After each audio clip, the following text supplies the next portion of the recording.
महागठबंधन नपुंसक पार्टी है। भाजपा का एक ही रूल है कि मैं करूं तो रासलीला, सामने वाला उससे कम करे तो कैरेक्टर ढीला। नमस्कार, मैं अभी रक्सौल में हूं और हमारे साथ जन सुराज की नेता पूर्णिमा भारती जी है। आइए इनसे जानते हैं कि अभी जो है प्रशांत किशोर जी 3 सूत्री मांग को लेकर जो है विधानसभा का जो है कल घेराव किए हैं और प्रशांत किशोर जी यह भी बोले हैं कि नीतीश कुमार का निकलना मुश्किल कर देंगे। आखिर कौन सा वो 3 सूत्री मांग है? देखिए, पहले तो उन्होंने 2023 नवंबर में वादा किया था जनगणना करवा के कि 94 लाख लोगों को 2 लाख की सहायता राशि दी जाएगी, जिससे लोग अपने घर बैठे रोजी रोजगार करेंगे।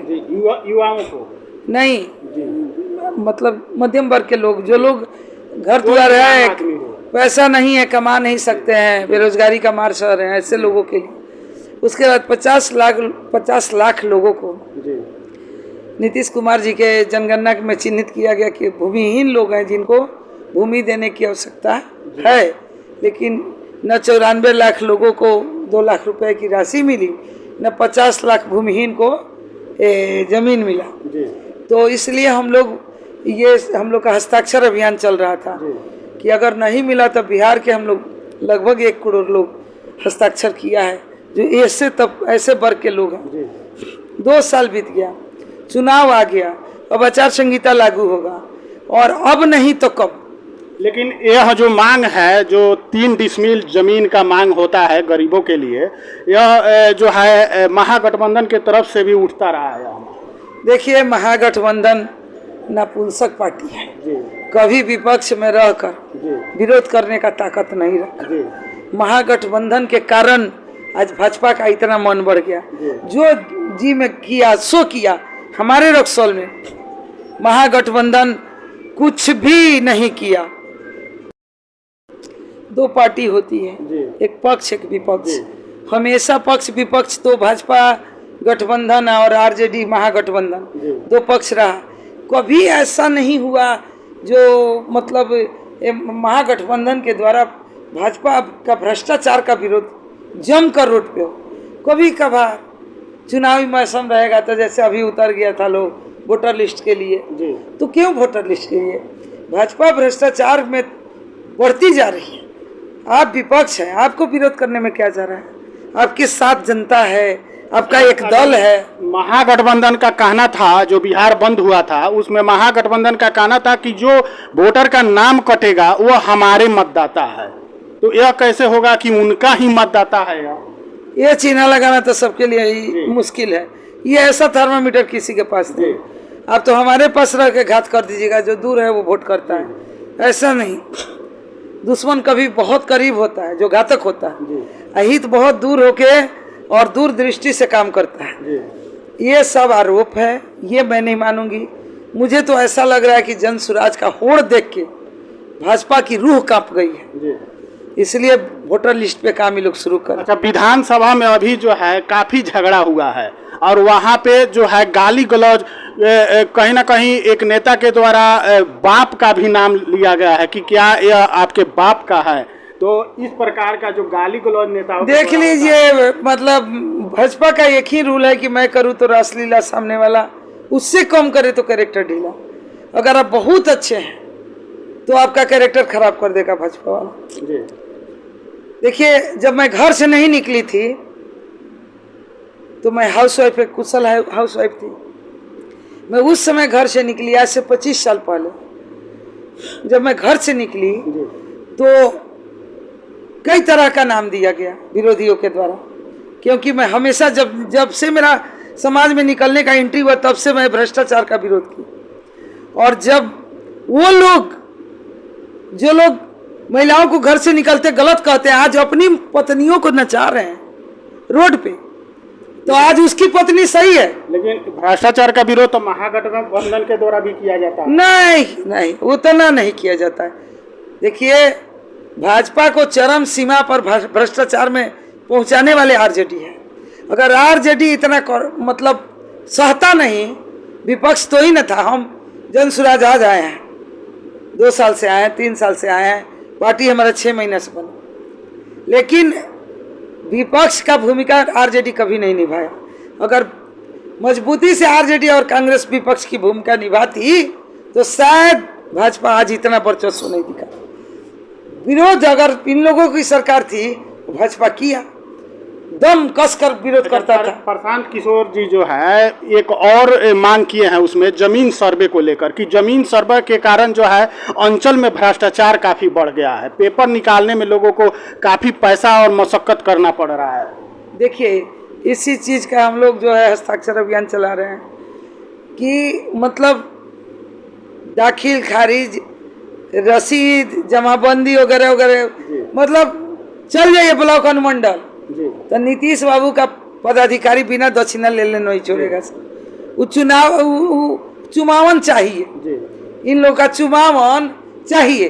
तो देखिए इतना कौन, आप नहीं जानते हैं, आप नहीं ठगे जाते हैं क्या? पत्रकार को बख्शा जाता है? आपकी अपने काम में बख्शा जाता है? तो अगर आप पत्रकार नहीं बख्शे जा रहे, हमारे जैसे लोग नहीं बख्शे जा रहे, तो समाज को कौन बख्श देगा? अच्छा, आपके रक्सौल में भी यही स्थिति? चरम सीमा पे भ्रष्टाचार है, सरेआम मांगा जाता है, सरेआम मेरे सामने भी कहा जाता है कि कुछ खर्चा दीवाना दी, तो क्या मिठाई का दीवाना है, चाय पानी का दीवाना है, अरे तुम लोग कटोले के बैठ जाओ। नीतीश कुमार जी का भ्रष्ट प्रशासन को मैं एक ही अपील आपके चैनल के माध्यम से कहूंगी कि तुम लोग अब कटोरे लेके भीख मांगो रोड पे।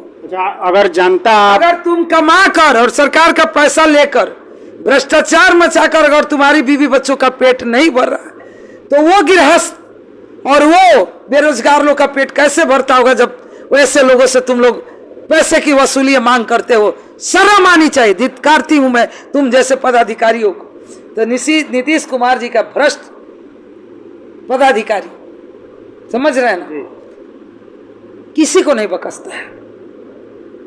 क्या लगता है कि अगर जन सुराज का सरकार आए तो ये जो भ्रष्टाचार अंचल या जो बाकी जितने भी ऑफिस हैं, किसी भी ऑफिस को हम नहीं कह सकते हैं कि वहाँ भ्रष्टाचार नहीं चलता है, इसकी हम पुष्टि नहीं कर सकते हैं। भ्रष्टाचार जो है बिहार में कहीं ना कहीं चारों तरफ है। तो क्या जन सुराज की अगर सरकार आए तो भ्रष्टाचार से लोगों को मुक्ति मिल जाएगी? जन सुराज कह रही है व्यवस्था परिवर्तन की बात, निश्चित रूप से उम्मीद से ज्यादा हटेगी। अफसरशाही तो पहले खत्म हो जाएगा, पलायन तो बंद होना तय है। युवाओं को जो रोजगार देने की बात हो रही है वो होना तय है, क्योंकि हमारे बिहार में एक ऐसा व्यवस्था प्रशांत बनाएंगे, कह रहे हैं कि तब तक बिहार को बदहाल मानेंगे जब तक बाहर का लोग आके यहाँ कमाना शुरू नहीं करें, तब समझेंगे कि हमारा बिहार अब बेहतर बिहार हो गया। जब तक पलायन बंद नहीं हो जाए। रक्सौल का कोई भी, चाहे वो किसान हो या कोई भी व्यक्ति हो, अगर आपके पास कोई उस तरह का मुद्दा लेकर आता है कि हम अंचल में गए थे, हमसे इतना पैसा मांगा गया, अगर वो सबूत देते हैं, अगर आप यहाँ से जीत कर विधायक होती है तो क्या उस पर आप कार्रवाई करेंगी? कल की बात है, मैं तो आज ही कार्रवाई करती हूँ, इसका तो पूरा दहशत रहता है। वो तो कल की बात है। जैसे मेरे पास लोग पहुँचते हैं तुरंत मैं पूछती हूँ, तुरंत उसका नंबर मांगती हूँ और तानाशाही में बात करती हूँ, क्योंकि जनता के लिए मैं जीती हूँ, अफसरों के लिए नहीं, उस बेईमान अफसरों के लिए नहीं, उस चंडाल नीतीश बाबू का प्रशासन और पदाधिकारियों के लिए नहीं, जो भ्रष्ट जो है ये लोग अफसरशाही का राज बना दिया। जनता ही मालिक है। और जनता चुनाव करती है नेता का और नेता चुनाव करता है पदाधिकारी का, तो शुरू जनता से होती है, खत्म जनता तक। नीतीश कुमार जब आए थे वो भी वही सपना दिखाए थे बिहार के लोगों को, लेकिन हुआ क्या? नहीं, लेकिन नीतीश जी स्टार्टिंग में तो अच्छे किए थे जी। इस चीज को जो आरजेडी का करप्शन था उससे कुछ बाहर करके और कुछ अपने करप्शन में डाल, बिहार में सुधार हुआ है। सुधार हुआ था जी। जैसे एक सुधार किया, 11 को बीमारी में डाल दिए। एक एंटीबायोटिक हार्ट चला दीजिएगा ना, तो एक हार्ट एंटीबायोटिक, एक बीमारी भगाने के लिए हार्ट एंटीबायोटिक चला दीजिएगा तो एक बीमारियां भागेगा, लेकिन 11 को जन सुराज ही नीतीश बाबू किए। नीतीश बाबू आरजेडी का जंगल राज के बाद इनका राज आया, 5 साल बहुत बेहतर किए, तो प्रशांत भी बोलते हैं। लेकिन ऐसा एंटीबायोटिक चला के और इनका भाजपा के साथ जुड़कर और जिस तरह से बिहार का सर्वनाश इन्होंने किया, बेटी बचाओ बेटी पढ़ाओ, प्रशासन की मनमानी। एक और चीज है, हाँ, तेजस्वी यादव के द्वारा यानी महागठबंधन के द्वारा यह अनाउंसमेंट किया गया कि हम वृद्धा पेंशन जो है 1500 रुपया करेंगे।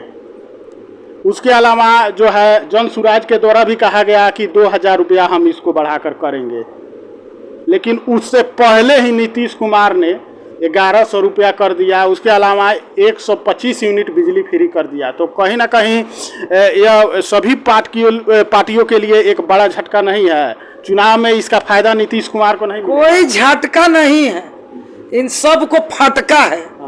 ये सब लोग समझ रहा है कि दो पार्टियां तो बिहार में हमेशा बनी रही या देश में मुख्य रूप से, लेकिन आज जो 1100 पेंशन हुआ है, मैं वो आरजेडी की बात नहीं करूंगा। वो आरजेडी अगर अच्छा होता तो नीतीश बाबू का राज नहीं आता। लेकिन वो तो चुनाव से नहीं गलत होता। हम लोग में गाली दिया जाता माई बहन कर दे, अब माई बहन योजना ला दिया। अब माई बहन योजना उनके समझ से बाहर है। देखिए हमारे प्रशांत जी शिक्षित लोग हैं। आपने कहा गोदी मीडिया वाली बात, आपके चैनल में बदबू आ गया कि 1100 रुपया इन्होंने कर दिया, ये आरजेडी के कारण नहीं कर दिया, ये हम अपने से नहीं कर दिया। जनसुराज 2000 की जब घर घर पर्चा बटाने लगा कि आपकी सरकार जनता की सुंदर राज आएगी तो 2000 पेंशन होगा, नीतीश बाबू डर से 1100 कर, यानी दबाव, ये उपलब्धि, ये डर है। देखिए हर भ्रष्टाचारी के अंदर डर होता है। हम लोग जैसे निडर आदमी नहीं डरता है, क्योंकि भ्रष्टाचार हम लोग बर्दाश्त नहीं करते। लेकिन जो करप्शन का जड़ है वो, आप बताइए आरजेडी तो बहुत पहले से था, बहुत विरोध किया होगा, कभी कोई परिवर्तन देखे? लेकिन पहली बार जनसुराज 2000 का पेंशन का ऐलान किया और पहली जीत जनसुराज की, जो 2000 पेंशन के बजाय 1100 की शुरुआत हो गई। और 100 बिजली, 125 यूनिट, ये भी जनसुराज का देन है। कुछ भी कर लीजिए नीतीश बाबू, सिंहासन खाली करो, जनता की सुंदर राज आने जा रही है, किसी की मनमानी नहीं। आपको लगता है कि बिहार में बदलाव की क्या बात है? और हमको क्या लगता है? हम तो जनसुराज के लोग हैं, पट्टा लगा के बैठे हुए हैं, जनसुराज के परिवार है, हमारा पार्टी है। ये बात तो हमारे जैसे सब लोग आम जनता कह रहे हैं ना। जनसुराज चाहिए हो, नया आगाज चाहिए हो, लोग कह रहे हैं। तब क्या बात है? तीसरा विकल्प, इस महादेव का त्रिनेत्र खुल गया, बिहार में कृष्ण का अवतार हो गया। जब जब भ्रष्टाचारियों का और रावणों की संख्या बढ़ी, तब तक कृष्ण का अवतार हुआ। फिर से बिहार में प्रशांत का अवतार हो गया। हर नेता के सामने तो लोग यही कहते हैं, क्या उसके पक्ष में बोलते हैं हम आपको वोट, हम पक्ष विपक्ष की बात नहीं है, जायज का। हम एक बिहारी हैं और हटा देंगे पट्टा तो भी मेरा डीएनए कहता है कि बिहार बदहाल है, और जो करेगी बिहार की बात वो करेगी सिंहासन पे राज। अच्छा, एक और नेता है जो प्रशांत किशोर के काफी पक्ष में, हालांकि वो एनडीए में है, लेकिन हमेशा जो है प्रशांत किशोर की तारीफ करते हैं और उनके लिए अच्छे बात बोलते हैं। चिराग पासवान जो है कहते हैं कि प्रशांत किशोर जो है ईमानदार व्यक्ति है और बिहार की जो बात है वो ईमानदारी से करते हैं, विकास की बात करते हैं, पलायन रोकने की बात करते हैं। बिहार में कहीं ना कहीं सबसे बड़ा मुद्दा पलायन भी यहाँ रहा है, बेरोजगारी यहाँ सबसे बड़ा मुद्दा रहा है। इसको लेकर भी कहते हैं कि प्रशांत किशोर जो है हर बात ईमानदारी से रखते हैं। तो क्या आगे जो है एलजेपी यानी एलजेपीआर जो है लोजपा रामविलास, उससे गठबंधन भी हो सकता है? बात की बात है, बहुत सारी पार्टी विलय होगी या किस तरह से आला कमान समझौता करेंगे, लेकिन हाँ चिराग पासवान भी बिहार के लिए एक उगता हुआ चिराग है, एक जलता हुआ चिराग है। निश्चित रूप से एक उम्मीद है। और देखिए चिराग का स्टेटमेंट बताता है कि वो अच्छे को का साथ देंगे, क्योंकि हमेशा प्रशांत का प्रशंसा में लगे रहते हैं। इससे साबित होता है कि चिराग भी बिहार की उम्मीद के लिए खड़े हैं, क्योंकि जो करेगा बिहार का बात, जो करेगा बिहार के विकास की बात, वो करेगा बिहार के मुख्यमंत्री के कुर्सी पे राज। ये बहुत बड़ी बात है। तो चिराग का स्टेटमेंट बताता है कि आप साफ सुथरे हैं, दृष्टि से सृष्टि नजर आती है। वही प्रशांत चिराग को बहुत अच्छे लगते हैं, हम सबको बहुत अच्छे लगते हैं। बिहार की देखिए, सब लोग राजनीति करते थे। बिहार के युवाओं पे, महिलाओं पे, शिक्षा पे, बेरोजगारी पे जिस तरीके से प्रशांत आवाज बने हैं और जिस तरीके से काम कर रहे हैं, कृष्ण अर्जुन से कहे थे कि दृष्टि से सृष्टि नजर आता है। उसी प्रशांत को कुछ बेईमान नेता बंड बंड बोल रहे हैं, लेकिन चिराग भी बिहार का एक उभरता हुआ युवा है और ये उनकी प्रशंसा ये बता रही है कि उनका सूरत से ज़्यादा सीरत अच्छी है। तो हम यही कहेंगे कि उसी में कुछ लोग कह रहे हैं कि प्रशांत ये है वो है, और उसी में चिराग जैसे बच्चा कह रहा है कि प्रशांत के हम फैन हैं। सत्ता में रहते हुए सरियाम बोल रहे हैं। तो ये जिगर वाली बात है और इससे साबित होता है कि जिसकी दृष्टि जैसी होती है, अच्छा, दृष्टि वैसी ही नजर। रक्सौल विधानसभा से आप चुनाव लड़ने जा रही हैं, यहाँ के जनता के लिए क्या कहिएगा? यहाँ के जनता के लिए पल पल, अभी आप इतना देर वेट किए, मैं जनता के बीच थी। यहाँ के जनता के लिए मैं कुछ कहूंगी नहीं, क्योंकि कहने वाले बहुत लोग चले गए, अब बहुत लोग लाइन में लगे हुए हैं। मैं करूंगी, मुझे अब कहने का, अब सुनने के लिए सबका कान बहरा हो गया, देखने के लिए सबका आंख अंधा हो गया। अब मैं करूंगी कि सबका कान का गूंज निकल जाए, और मैं वो करूंगी कि जो मोदिया भी इनका बीमारी पकड़ा है, वो बीमारी खत्म होके अब जन सुराज का एक बेहतर आगाज जो हुआ है उसको लोग देखें।